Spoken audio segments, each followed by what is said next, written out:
ஒரு அழகான கிராமத்தில் ராமு என்ற மனிதன் இருந்தான். அவனுக்கு மல்லிகா என்ற பசு இருந்தது. ராமுவுக்கு மல்லிகாதான் உயிர் போல. அவன் தினமும் அதுக்கு நல்ல கஞ்சியும் நெய் தடவிய ரொட்டியும் கொடுத்தான்.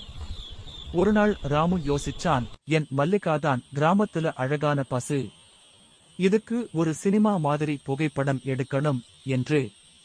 அதுக்காக அவன் பசுவை அழகாக அலங்கரிச்சான். பூ மலர்கள் வச்சான், கொம்புல ரிப்பன் கட்டினான், மணி கட்டினான். பசு அழகாக நின்றது. அவன் கேமரா எடுத்தான். சிரி மல்லிகா, சிரி, போடுறேன் என்றான்.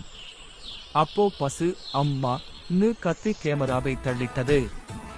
ராமு அதிர்ச்சியடைந்தான். ஐயோ, கேமரா ஒழிஞ்சது. நீ ஒன்னு சிரிக்க முடியாதா என்றான். பசு அமைதியாக ராமுவின் துவைக்கட்டியை வாயில் போட்டுக்கிட்டு மெதுவாக நின்று கொண்டது. இதை பார்த்த ராமு கத்தினான், இது பசுவா இல்ல, நயாண்டியா?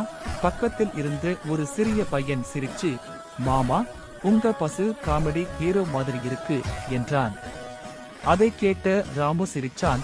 அப்போ இதுக்கு பெயர் வைக்கணும், சிவாஜி மல்லிகா என்று சொன்னான். அப்போத்திலிருந்து ராமுவும் அவன் பசுவும் கிராமத்துல காமெடி ஜோடி பெயர் வாங்கினாங்க.